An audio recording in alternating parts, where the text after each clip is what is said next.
આજનો અમારો પહેલો દિવસ છે રોજગાર સહાયતા અભિયાન હેઠળનો. તો એનો પાર્ટ 2 પ્રોજેક્ટ હોઈ શકે. પહેલો પ્રોજેક્ટ વિચારનો હતો. આજે રૂબરૂ બધાને મળવા નીકળો છું. જરૂરિયાત શું છે અત્યારના યુવાનની, એક દીકરીની, એક દીકરાની? રોજગારી લક્ષી યોજનાઓ સરકારની કોઈ ચાલતી હોય છે, પોતાને પ્રાઇવેટ કોઈની હોય છે, કોન્ટ્રાક્ટ બેઝની હોય છે. એની ડિમાન્ડ પોતાની એક બાળકને એક કામ માટે શું હોઈ શકે છે તેનો મૂળ સ્ટડી ચાલુ છે. સ્ટડી એટલે છે જો જ આપણે તે પ્રશ્નો સમજતા પૂરો ન હોય તો હલની વાત કેવી રીતે કરવી.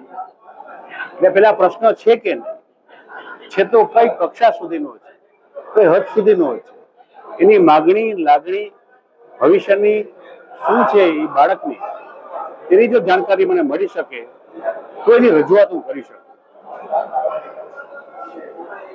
એનું ભવિષ્ય સુધારવાનું કામ સરકારનું સરકારનું હોઈ શકે છે. જે સિસ્ટમ સુધારવી કેમ તેનું આયોજન થઈ શકે છે તે કરવા હું નીકળું છું. ભૂતકાળમાં ઘણા અભિયાનો મેં કરેલા છે ને તમે એના સાક્ષીઓ રહેલા છે. ડાર્ક ઝોનનું હતું, હું માનું છું ગુજરાતનું 57 તાલુકાનું, ને તે વખતે પણ બધા કહેતા હતા કે આ કરે છે પણ થશે નહીં. 3 વર્ષની લડાઈ ચાલી. આપણે 3 વર્ષની અંતે 2012માં 2009 થી 2012 3.5 વર્ષ સુધી આપણી લડાઈ ચાલી હતી. 3.5 વર્ષના અંતે સરકારે ડાર્ક ઝોન આ વિસ્તારમાંથી ઉઠાવવો પડ્યો હતો, જેના કારણે અત્યારના ખેડૂતોને મળે છે અને ગુજરાતના 57 તાલુકાના ગરીબોને લાભ મળે છે. એટલે લોકશાહી જાગૃતિ અભિયાન, જુનાગઢના શહેરના 600 કરોડ પાછા આપો અમને, તે આ વિસ્તારના પાક વીમો માટેનું, અમારા જમીન ધોવાણ માટેનું, અમારા લીલા દુષ્કાળ માટેનું, ખેડૂતો માટેનું, અને છેલ્લે 2012માં ચાલુ કરેલું મારું બીપીએલ સહાયતા અભિયાન ને એને અભિયાનને છેલ્લે હાઈકોર્ટ સુધી લઈ ગયા, પીઆઈએલ કરી, અને જેને કારણે જુનાગઢ જિલ્લા, સોમનાથ જિલ્લાના ગરીબો, વંચિતો, દલિતોને 75,000 ઉપર કુટુંબોને એનો લાભ મળ્યો.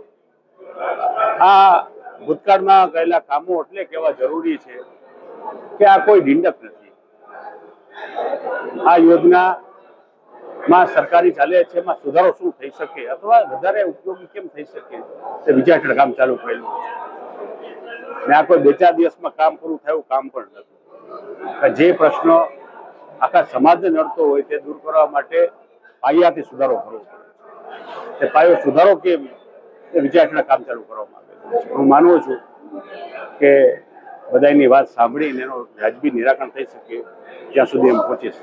તે હજી કેવું પ્રાઇમરીમાં અઘરું પડે, કારણ કે જ્યાં સુધી હું સાંભળું ને એની ડિમાન્ડ શું છે ત્યાં સુધી હું કહી નહીં શકું.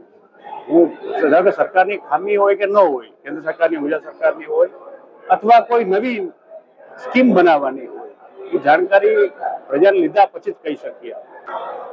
આક્ષેપો તો બધી કરવાની છૂટ હોય છે, પણ મારું રોજગાર સહાયતા અભિયાનમાં સિવાય કોઈ ચર્ચા આપણે કરવી નથી. બાકી ચર્ચા હાલવા દીવો, ખબર પડે તો ડાયવર્ટ કરવા માટે પ્રોસેસ છે. અચ્છા, સમય યાદ આપ જોઈશું છે.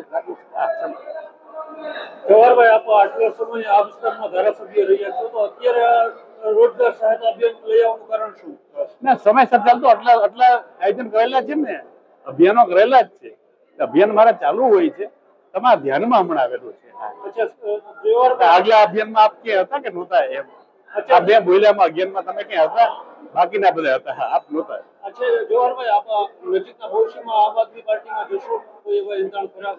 હું માનું છું આ બધા વિચારો, આ વાતો ચાલે છે, પણ એમાં હું કોઈ જગ્યાએ એમાં સહમતિ પણ નથી આપી. અત્યારે કોઈ વિચાર પણ નથી. મારો વિચાર ફક્ત પ્રજાને સારી રોજગારી કેમ મળી શકે તે વિચારણા કામ ચાલે છે. આપના ઠેકેદારો જોઈન્ટ થયા છે, જે આપના અંગત ઠેકેદારો તમે મેં પણ તમારા મારફત આવા સાંભળી હતી. એનો ભાઈ 2 મહિના પહેલા ભાજપમાં જોઈન્ટ થયો, રાજુ ભેડા, ત્યારે કોઈ એમ ન કીધું જવાહરભાઈ નો એક ઠેકેદાર ભાજપમાં ગયો, વાત ન કરી. આ એનો સાઢુ, એનો સગો સાઢુ, એ આપમાં ગયો, ચર્ચા કરવા બેઠા.